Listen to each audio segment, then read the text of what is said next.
Qachon inson bir narsadan voz kecha oladi, bir ishdan voz kecha oladi, bir odatdan voz kecha oladi yoki bir ishni qilishga odatlanadi desa, qachon bir ishni qilishingiz natijasida juda ham katta uqubat sizni kutib turganini bilsangiz, siz shu ishdan voz kecha olasiz. Ungacha voz kecha olmaysiz. Bir yomon ishga odatlangan yoki dunyoni bir lazzatidan yoki nafsiga yoqadigan bir buzuqlikdan voz kecha olmayotgan odam shu ishni qilish natijasida juda ham katta uqubatga yoki shu ishni qilmaslik natijasida undan ham ko'ra afzalroq va bundan ham ko'ra lazzatliroq narsa bor ekanligini aniq bilsa, keyin voz kechadi. Ungacha voz kechmaydi. Любой yosh boladan ham bitta narsadan voz kechirmoqchi bo'lsangiz, undan ham yaxshirog'ini va'da qilishingiz kerak. Yoki bir ishni qilish natijasida yomon narsa bo'lishini bildirishingiz kerakki, undan voz kechadi. Ya'ni hayotimizda hamma narsa shunaqa. Bizdagi muammo nima desa, bizdagi muammo aniq bilmaslikda. Agar aniq bilganingizda edi, siz uchun shak shubhasiz bo'lganda edi, bir ishni qilish natijasida uqubatga borishingiz, albatta o'ch qilmaysiz.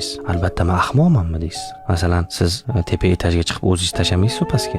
Jinnimanmi deysiz, pastga tashasam o'laman deysiz, yo yonib turgan pajar bo'layotgan uyga kirib bormaysiz. Nimaga kirib bormaysiz desa, chunki pajar bo'layotgan uyda siz ham qo'shilib yonib ketishingizni bilasiz. Ya'ni inson ishining natijasi nimaga olib borishiga qarab qo'yish kerak va shu ishni qilish natijasida yoki qilmaslik natijasida nima kutib turgan ekanligini aniq bilish kerak. Shundagina u insonning amallari tartiblanadi. Bo'lmasam tartibsiz bo'lib qoladi. Chunki u bilmaydiki, uni qilish yoki qilmaslik natijasida nima kutib turganligini. U bir buzuq lazzatdan voz kechmaydi, qachonki undan afzalroq bir lazzat borligini bilmaguncha. Qachonki bir yomon ishdan inson voz kechmaydi, qachonki uni oxirida bir yomon uqubat uni kutib turganligini aniq ko'rmaguncha. Demak, inson har bitta qilayotgan ishini natijasi nimaga olib borishini, bir ishni qilish natijasida nimaga ega bo'lishini e'tiborni qilish kerak. Bo'lmasam hayoti tartibsiz, doim aytadigandek hayvon darajasiga tushib yashab o'tib ketaveradi.